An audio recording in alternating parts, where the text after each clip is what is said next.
ఈరోజు రాజేంద్ర నగర్ నియోజకవర్గంలో ప్రకాష్ గౌడ్ గారు గౌరవ శాసనసభ్యులు వారి ఆధ్వర్యంలో నేను మా ప్రభుత్వ శాసన మండలి చీఫ్ మహేందర్ రెడ్డి గారు మరి ఇక్కడ దాదాపు 10,000 మందికి కొత్త రేషన్ కార్డు ఇచ్చే ప్రక్రియను మొదలుపెట్టాం.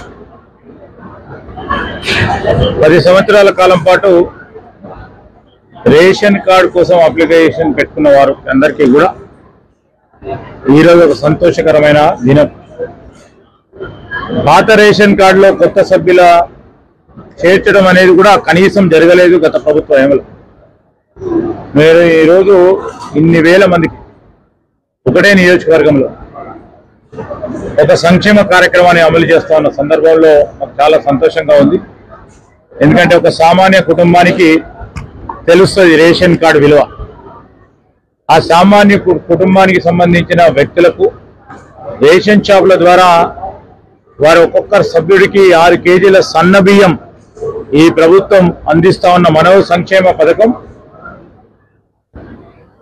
సన్న బియ్యం రేషన్ షాపుల ద్వారా అందజేయడం అనేది వీరందరికీ కూడా మేము సన్న బియ్యం అందిస్తున్నామనే సంతోషంతో పాటు ఈరోజు మేము చెప్పిన ప్రతి మాటను నిలబెట్టుకునే ఒక కార్యాచరణ, ఒక ప్రణాళిక, ఒక ఆలోచనను ప్రజల వద్దకు వెళ్ళి ఒక తరఫున మాకున్న గత ప్రభుత్వం ఆర్థిక సంక్షోభం చేసి వదిలిపెట్టిందో దాన్ని గాడిలో పెట్టి ఒకటి తర్వాత ఒకటి చేస్తూ ముందుకెళ్తున్నామని వారికి తెలియజేయటం, మేము ఇచ్చిన గ్యారంటీలో భాగంగా సింహశాతం అమలు చేస్తా ఉన్నాం.